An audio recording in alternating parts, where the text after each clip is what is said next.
Students of class 9, I am RD sir. We have already discussed yesterday the chapter is motion. To continue this part, today the topic is scalar and vector quantity. Scalar quantity क्या है, vector quantity क्या है, इसका बारे में जानकारी लेंगे.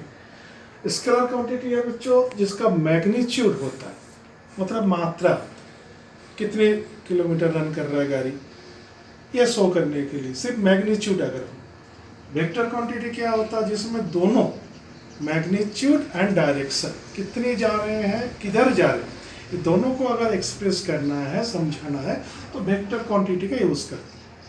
कितने डिस्टेंस तय किया, कवर किया, so by scalar quantity and how much distance covered and where the position and movement also this is the vector quantity. So I write one by one. You should note down in your copy. Then I again discuss to you. Start scalar quantity.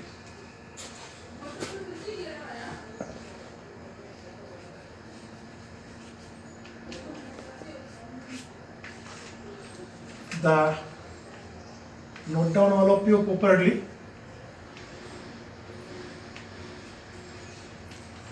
The physical quantity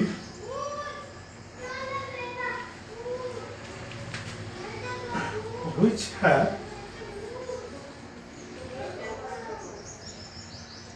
have only magnitude, मतलब मात्रा समझाते हैं, only magnitude and no sense of direction, दिशा नहीं बता सकते किधर जा रहे, is called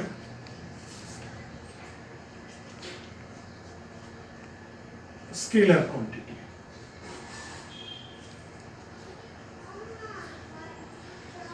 scalar quantity example हम लोग ले सकते हैं. मास, टाइम, किसी में भी डायरेक्शन नहीं है, speed also, speed. I repeat again, क्या लिखे हम रिपीट कर दूं. The physical quantity which have only magnitude and no sense of direction, दिशा का कोई ज्ञान नहीं, is called scalar quantity. Example के रूप में मास, से मास होता है, उसका आयतन होता है, कार्य होता है, टाइम समय, इसमें से मैग्नीट्यूड शो करते कितना टाइम हो रहा है, स्पीड कितना स्पीड से रन कर रहा है. ये हो गया एक पार्ट. दूसरा part vector quantity. Second one is vector quantity. Vector quantity क्या है, हम पहले भी आपसे बताए, जिसमें दोनों का मैग्नीट्यूड और डायरेक्शन दोनों का सेंस को समझ में आए, वो vector quantity. How to write, I write it, you follow me. The physical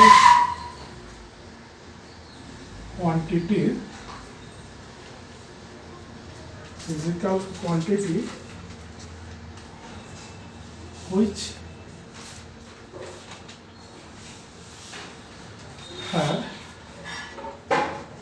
both the sense of magnitude and direction. इसमें मैग्नीट्यूड भी समझ में आएगा, डायरेक्शन भी समझ में आएगा, is called vector quantity.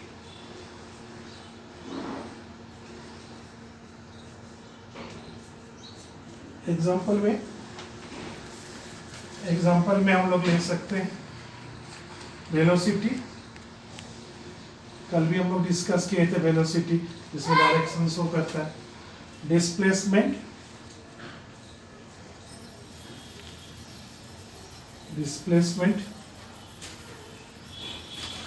Force जो हम लोग क्लास 8 में पढ़ के आए, फोर्स जितना फोर्स मोशन आप जाओगे डिस्प्लेसमेंट होगा जब ये अप्लाई करते हैं।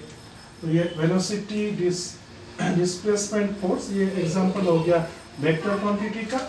Next topic,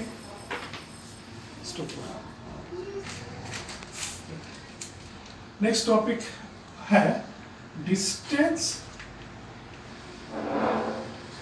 and displacement. Displacement,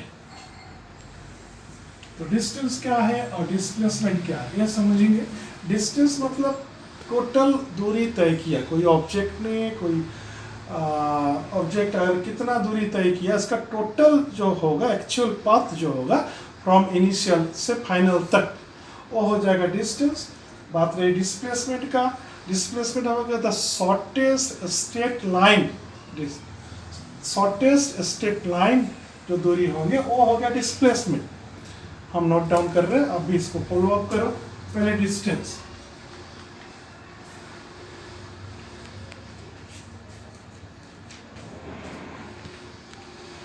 the actual जितना है उतना, that is means actual length of path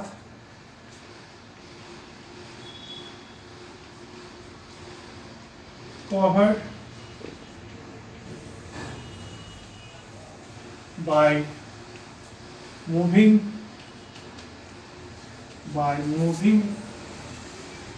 object from initial, प्राथमिक जो बोलते हैं इसके इनिशियल पोजीशन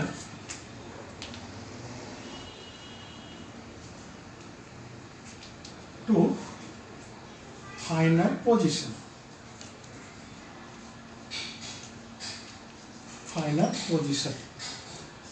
एग्जाम्पल एक दो डायग्राम के द्वारा। सपोज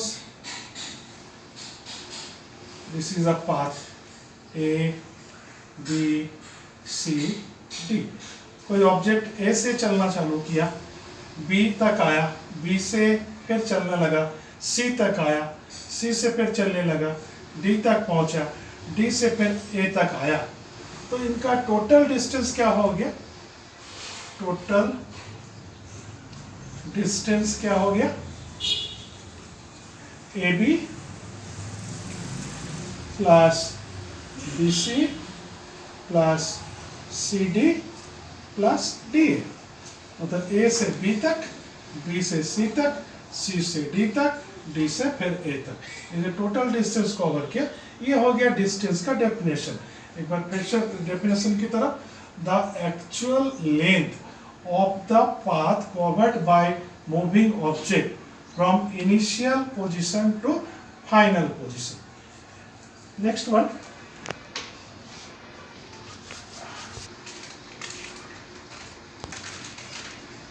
डिस्प्लेसमेंट क्या है? हम पहले भी बोले थे, the shortest distance, shortest straight line distance. अगर कोई ऑब्जेक्ट शॉर्टेस्ट स्ट्रेट लाइन पे दूरी तय करती है तो वो हो जाएगा इसका displacement. I right in board, when a body moves from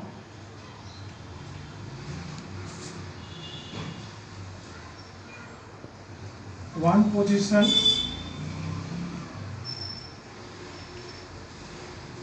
to another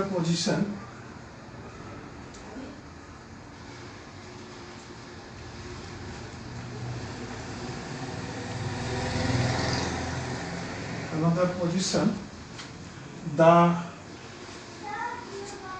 straight shortest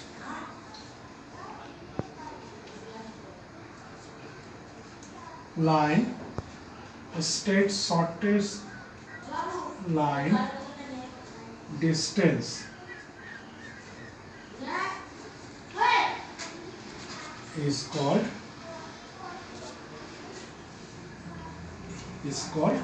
displacement. तो दोनों में अंतर आपको समझ में आ रहा है। एक बार डिस्प्लेसमेंट का फिर से, when a body moves from one position to another position the straight shortest line distance, सीधा जो दूरी होगा शॉर्टेस्ट दूरी होगा सीधा, उसको बोलेंगे डिस्प्लेसमेंट। एग्जांपल एक डायग्राम के साथ हम दे रहे हैं। Suppose this one the path again A B C D.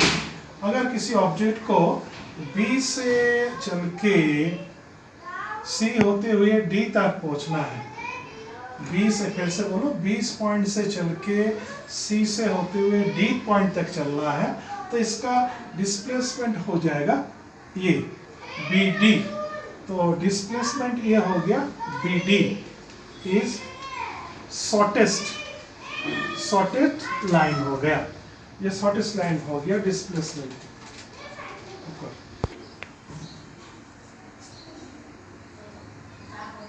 Next topic जो है हम लोग सीखेंगे डिस्टेंस और डिफरेंस के बीच में, डिस्टेंस और डिस्प्लेसमेंट के बीच में क्या डिफरेंस है। काफी इंपॉर्टेंट क्वेश्चन एक है ये। डिस्टेंस में हम लोग पहले सीखे, इसमें एक्चुअल पाथ को शो करना है, तो ये स्केलर क्वांटिटी हो जाएगा, इट इज स्केलर क्वांटिटी। ये डिस्प्लेसमेंट में शॉर्टेज डिस्टेंस है, इसमें यह हो जाएंगे, it is vector quantity.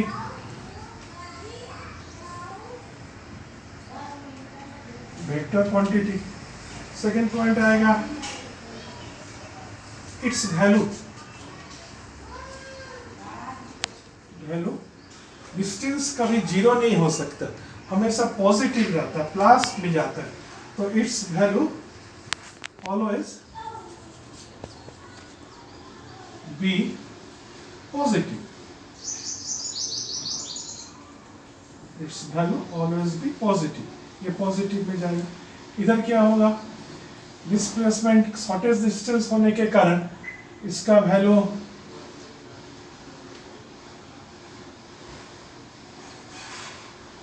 Positive भी हो सकता है, इसका वैल्यू पॉजिटिव हो सकता है, जीरो भी हो सकता है, देखिए ओरिजिन में फिर से अगर रिटर्न आ जाए तो जीरो हो सकता है, एंड नेगेटिव भी हो सकता है,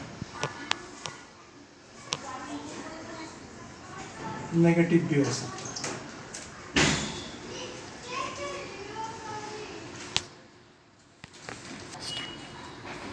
तीसरा पॉइंट क्या हो सकता है, मैग्नीट्यूड के ऊपर अगर देखा जाए तो ये इसका जो मैग्नीट्यूड है, डिस्टेंस का मैग्नीट्यूड ज्यादा होता है हमेशा डिस्प्लेसमेंट से, तो हम लोग क्या लिख सकते हैं, इट्स मैग्नीट्यूड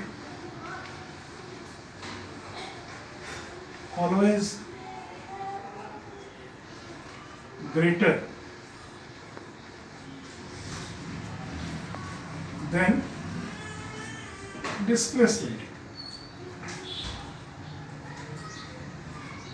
इधर क्या हो सकता है डिस्प्लेसमेंट में, इसका मैग्नीट्यूड आइदर इससे लेस हो सकता है या इसका इक्वल हो सकता है। इट्स मैग्नीट्यूड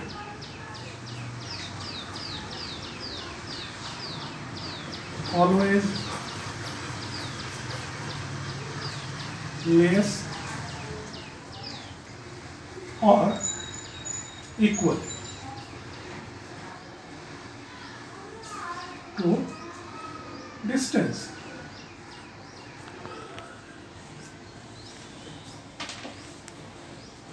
और एक पॉइंट भी हम लोग दे सकते हैं,